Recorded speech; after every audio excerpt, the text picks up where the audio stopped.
Congolaises, Congolais, mes très chers compatriotes.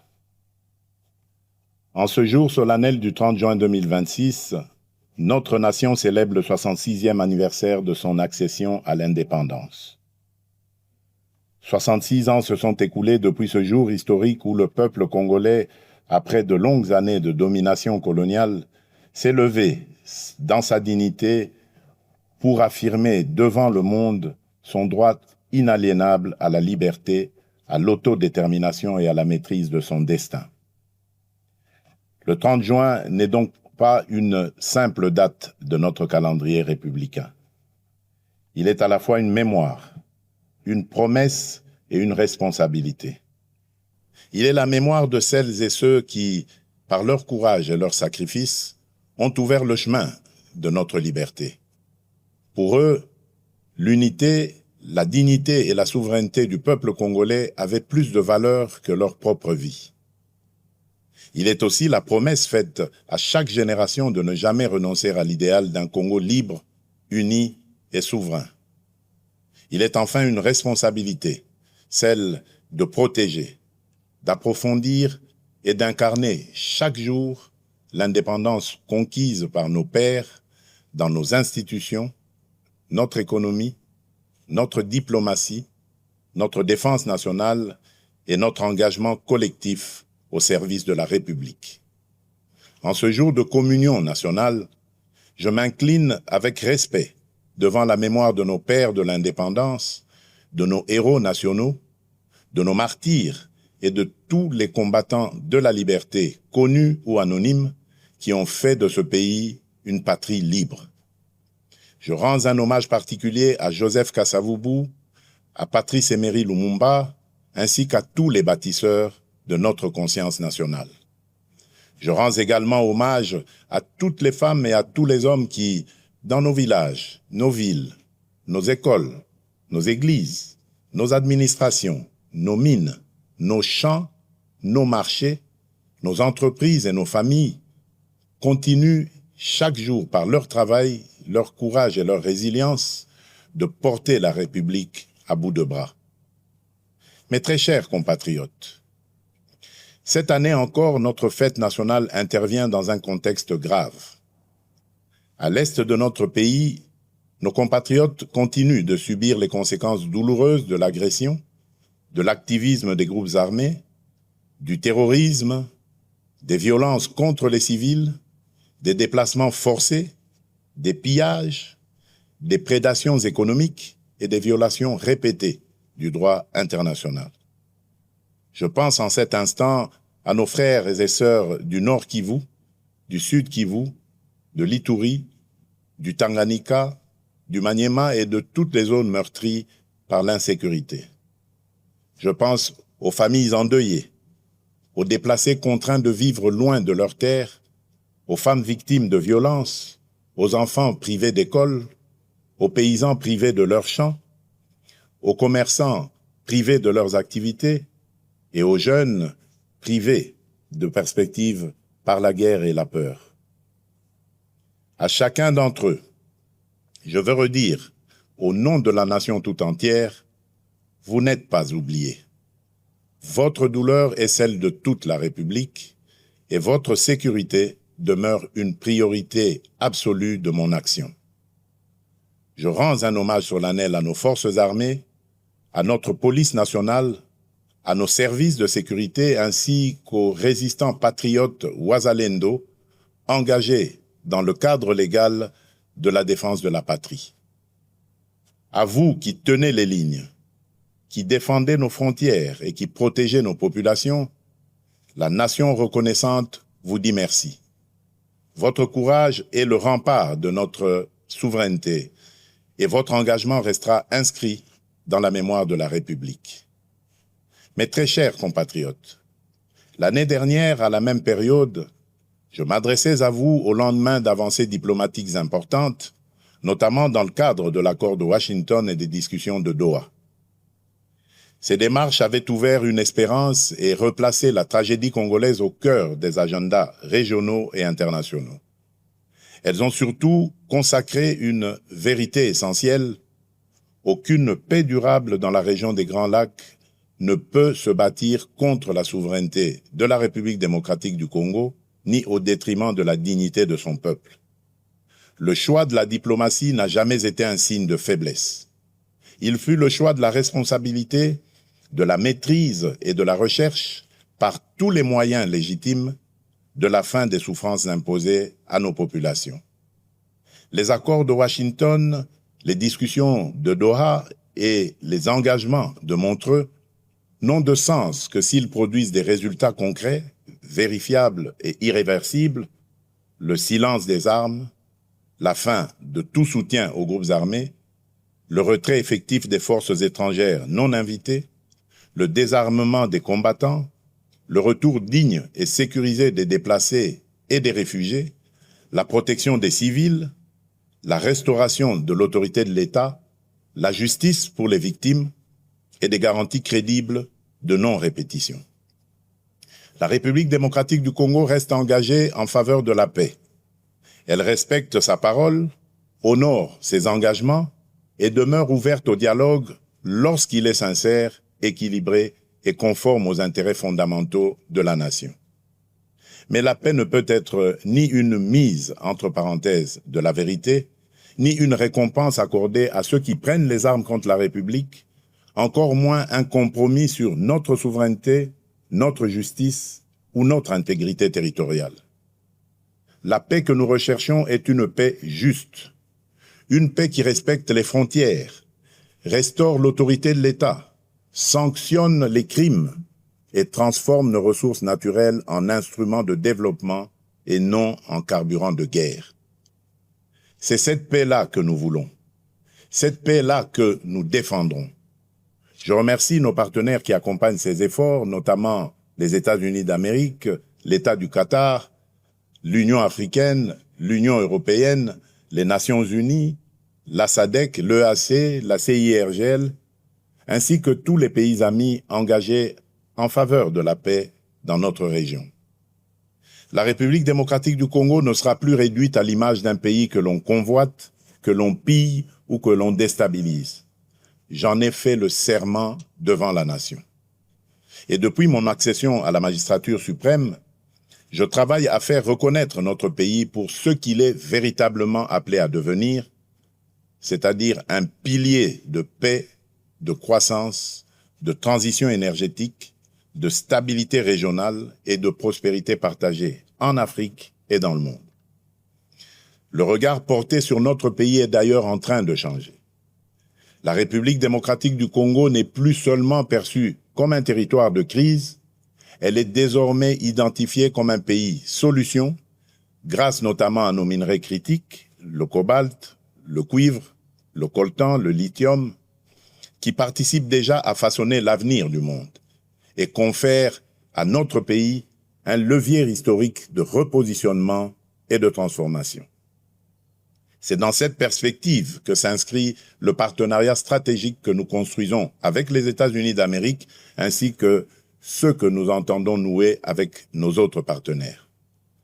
Tous doivent répondre à une exigence claire, servir les intérêts fondamentaux du peuple congolais, renforcer notre souveraineté, soutenir la paix, favoriser la transformation locale, sécuriser les chaînes de valeur et créer des emplois durables pour notre jeunesse. Le temps où nos minerais étaient extraits chez nous, exportés à l'état brut, valorisés ailleurs, puis revendus au monde pendant que nos populations demeuraient dans la pauvreté, appartient désormais au passé. C'est dans cette même perspective que la République démocratique du Congo assume la présidence de la Conférence internationale sur la région des Grands Lacs, la CIRGL, avec l'ambition d'en faire un cadre plus utile, plus responsable et plus efficace au service de la paix, de la sécurité, de la stabilité et du développement partagé. Nous y défendons des principes clairs de respect de l'intégrité territoriale des États, de non-ingérence, de lutte contre l'exploitation illégale des ressources naturelles, d'intégration économique, de sécurité collective et de responsabilité face aux engagements pris. C'est également cette voix que notre pays portera au Conseil de sécurité des Nations Unies, notamment lors de la réunion de haut niveau que j'aurai l'honneur de présider le mois prochain sur les liens entre ressources naturelles, paix, sécurité et développement durable. Notre message sera clair. Les ressources naturelles de la République démocratique du Congo ne doivent plus être regardées comme une malédiction. Elles doivent devenir un levier de paix, de prospérité, de souveraineté, de justice et de transformation pour le peuple congolais. Mes très chers compatriotes, la santé de nos populations demeure une priorité essentielle de notre action publique. Aucune nation ne peut prétendre à une prospérité durable sans un système de santé solide, accessible et résilient. C'est dans cet esprit que nous avons poursuivi ces dernières années le renforcement de nos infrastructures sanitaires, des capacités de nos personnels de santé, de la surveillance épidémiologique et de la recherche médicale, notamment à travers l'expertise reconnue à l'Institut national de recherche biomédicale, l'INRB en sigle. Alors que ces efforts se poursuivent, notre pays fait face à une nouvelle épreuve sanitaire, la résurgence de l'épidémie de maladie à virus Ebola causée par la souche Bundibugyo. Cette nouvelle flambée épidémique touche principalement les zones de santé de Rwampara, Mongwalu et Bunia dans la province de l'Ituri.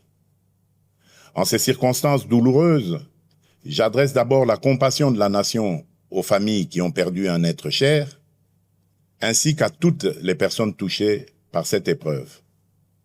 Face à cette menace, les mécanismes de riposte ont été rapidement activés. Fort de l'expérience acquise lors des précédentes flambées d'Ebola, notre pays dispose aujourd'hui de capacités renforcées pour prévenir, détecter, isoler, prendre en charge et protéger nos populations. Un plan global de riposte budgétisé à 319 millions de dollars américains a été élaboré. Les premiers moyens nécessaires ont été mobilisés en urgence par le gouvernement afin d'appuyer les opérations sur le terrain, limiter la propagation de la maladie et sauver le plus grand nombre de vies possible. Je veux ici saluer le courage et le professionnalisme de nos médecins, chercheurs, infirmiers, techniciens de laboratoire, agents de santé communautaires, équipes de surveillance, autorités provinciales, autorités coutumières, partenaires techniques et financiers, ainsi que des communautés locales engagées dans cette riposte.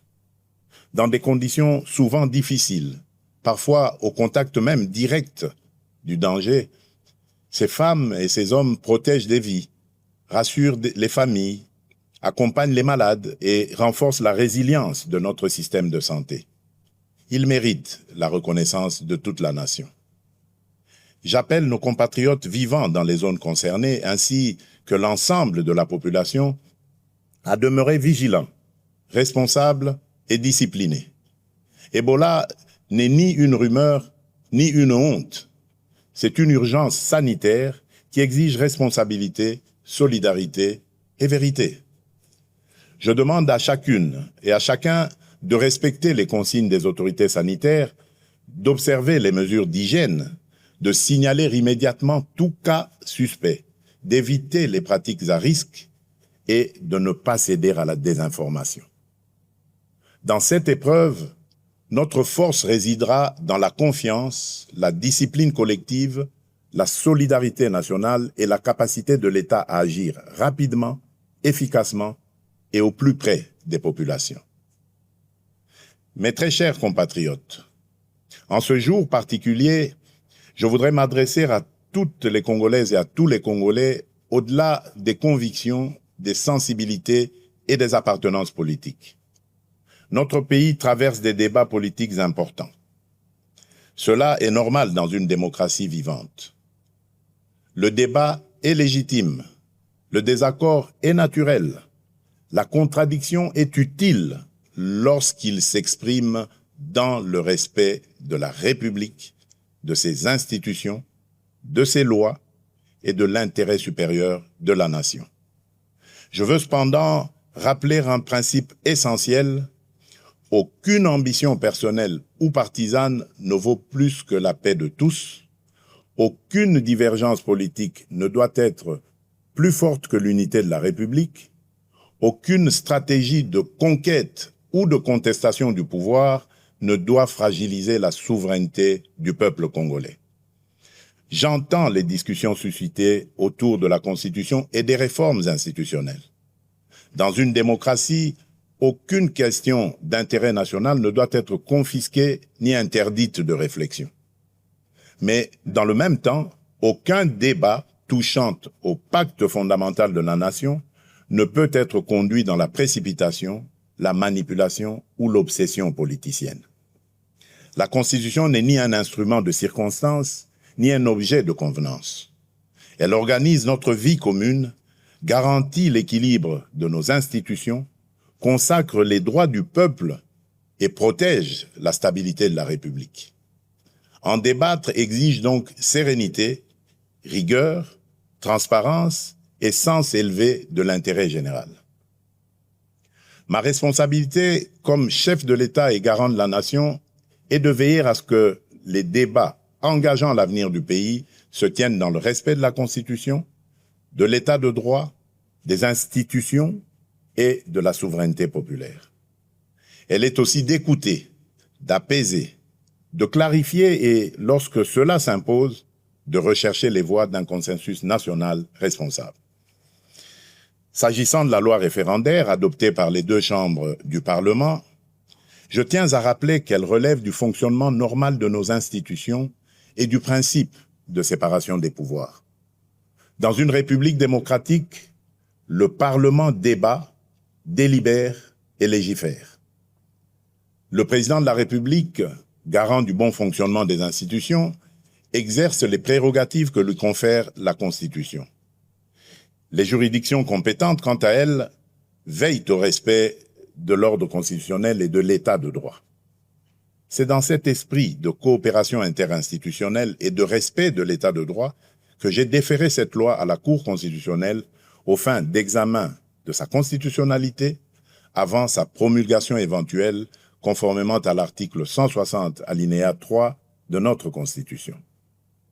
Cette démarche procède d'une conviction républicaine profonde. Dans une démocratie, aucune décision, aussi importante soit-elle, ne saurait s'affranchir des règles, des procédures et des garanties que nous impose la loi fondamentale. La République ne ferme pas la porte à aucun de ses enfants d'ailleurs, dès lors qu'ils choisissent la voie de la paix, du dialogue, du respect des institutions et de la loyauté envers la nation. Mais le dialogue ne peut être détourné de son sens. Il ne saurait devenir un instrument de pression, de contournement des institutions ou de remise en cause de la volonté du peuple telle qu'elle s'exprime conformément à la Constitution et aux lois de la République. Le peuple congolais est le seul souverain. Nul ne peut parler durablement au nom de la nation contre la nation elle-même. Nul ne peut prétendre défendre la démocratie tout en refusant les principes qui la fondent, à savoir le débat libre, le respect des institutions, la séparation des pouvoirs, la souveraineté populaire et la responsabilité devant le peuple. À ce stade, je voudrais surtout insister sur un point avec la plus grande fermeté: le recours à la violence, aux armes, à la haine, à la désinformation ou à toute forme d'atteinte à notre souveraineté et à notre intégrité territoriale ne saurait constituer un mode d'expression politique. Il ne peut en aucun cas ouvrir un droit particulier à la négociation, ni placer ceux qui menacent la République au-dessus de ceux qui respectent ses lois. Nous pouvons débattre, diverger et nous opposer dans le cadre républicain. Mais nous n'avons pas le droit d'affaiblir la nation au moment où elle fait face à des menaces existentielles. Face aux défis qui pèsent sur notre pays, l'unité nationale n'est pas une option, elle est une exigence historique, elle est un impératif absolu. J'appelle donc les acteurs politiques, de la majorité comme de l'opposition, les responsables sociaux, religieux, économiques, médiatiques et associatifs, ainsi que l'ensemble de la société civile, à faire preuve de hauteur, de retenue et de responsabilité. Mes très chers compatriotes, au milieu des épreuves que traverse notre nation, cette année nous aura également offert un puissant motif de fierté collective. Nos léopards viennent d'écrire une page historique du football congolais. 52 ans après notre dernière participation à une Coupe du Monde, ils ont non seulement ramené la République démocratique du Congo sur la scène mondiale, mais ils viennent aussi de franchir, avec courage et panache, un cap inédit de notre histoire sportive. Par leur brillante victoire face à l'Ouzbékistan, sur le score de 3-1, nos léopards se sont qualifiés pour la phase à élimination directe, offrant à notre peuple une joie immense, une émotion rare et une fierté qui dépasse le seul cadre du sport. Au-delà du résultat, cette victoire porte une signification profonde. Elle nous rappelle qu'aucun objectif n'est hors de portée lorsque la discipline, le travail, la solidarité et la foi en nos propres forces se conjuguent. Pendant plusieurs semaines, nos différences se sont effacées derrière un même drapeau. Le Nord et le Sud, l'Est et l'Ouest, les Congolais de l'intérieur comme ceux de la diaspora ont vibré d'un même cœur, dans une même ferveur et avec une même fierté. Voilà l'image du Congo que nous devons préserver et faire grandir. Un Congo uni, ambitieux, résilient et déterminé à tenir son rang parmi les nations. Par leur courage, leur combativité et leur attachement au maillot national, nos léopards ont rappelé au monde que la République démocratique du Congo ne se résume pas à ses crises. Le Congo, c'est aussi le talent, l'audace, la discipline, la résilience et cette capacité de croire jusqu'au bout, même lorsque le chemin semble difficile.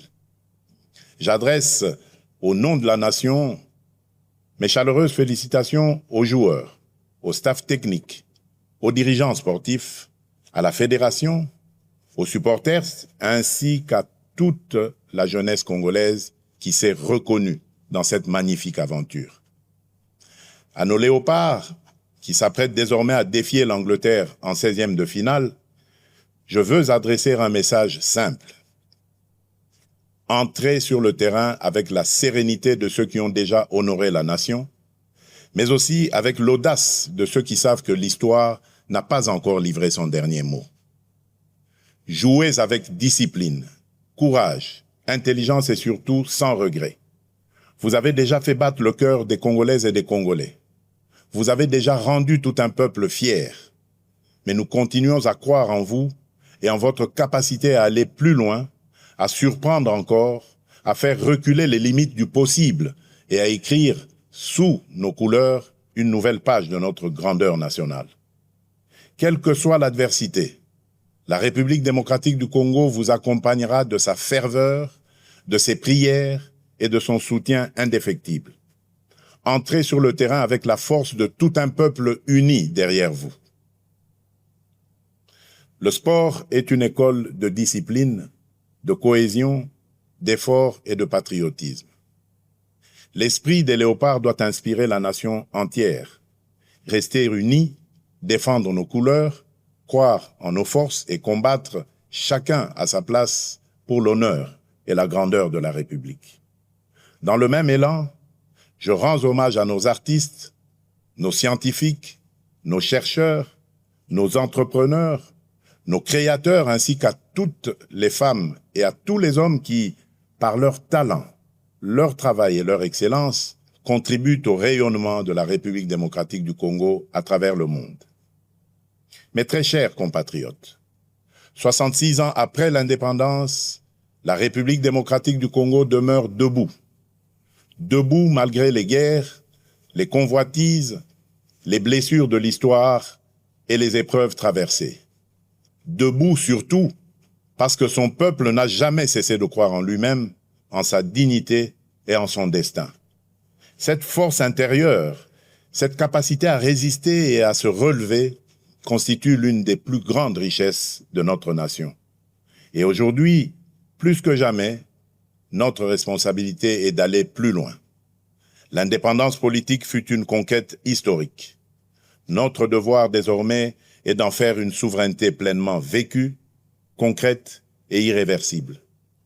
Une souveraineté sécuritaire, afin que plus aucun groupe armé, plus aucune force étrangère, plus aucun agenda extérieur ne puisse dicter sa loi sur une parcelle de notre territoire. Une souveraineté économique, afin que les ressources de notre sol et de notre sous-sol servent d'abord le développement de notre pays, la transformation de notre économie, la création de valeurs locales, l'émergence de champions nationaux et le bien-être de notre peuple. Une souveraineté numérique, afin que l'identité de nos citoyens, les données de notre pays et les services publics de notre État soient protégés, modernisés et mis au service des Congolaises et des Congolais. Une souveraineté diplomatique enfin, afin que la République démocratique du Congo parle au monde avec respect, clarté, dignité et fermeté.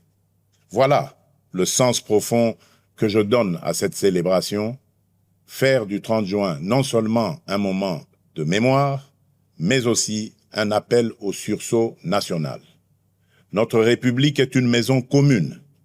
Chacun y a des droits, des devoirs, une dignité à protéger et une responsabilité à assumer. C'est pourquoi nous devons regarder au-delà des urgences du moment et préparer avec méthode et détermination le Congo de 2030, de 2040 et de 2050.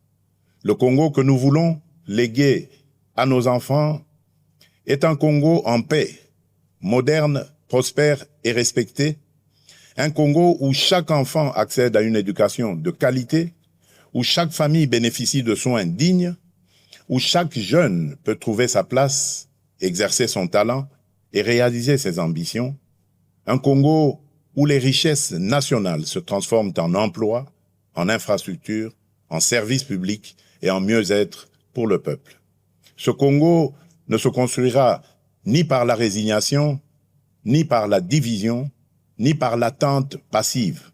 Il se construira par le travail, la discipline, l'unité, la probité et le sursaut patriotique. Chaque Congolaise et chaque Congolais a une part à prendre dans cette œuvre nationale. L'enseignant qui forme avec conscience, le soldat qui protège avec honneur, le policier qui sécurise sans abuser, le médecin qui soigne avec dévouement, le fonctionnaire qui sert avec probité, le magistrat qui rend justice avec indépendance, l'entrepreneur qui crée des emplois, le jeune qui innove, les parents qui éduquent dans les valeurs, le citoyen qui respecte la loi et protège le bien public, la diaspora qui investit, transmet et valorise le pays.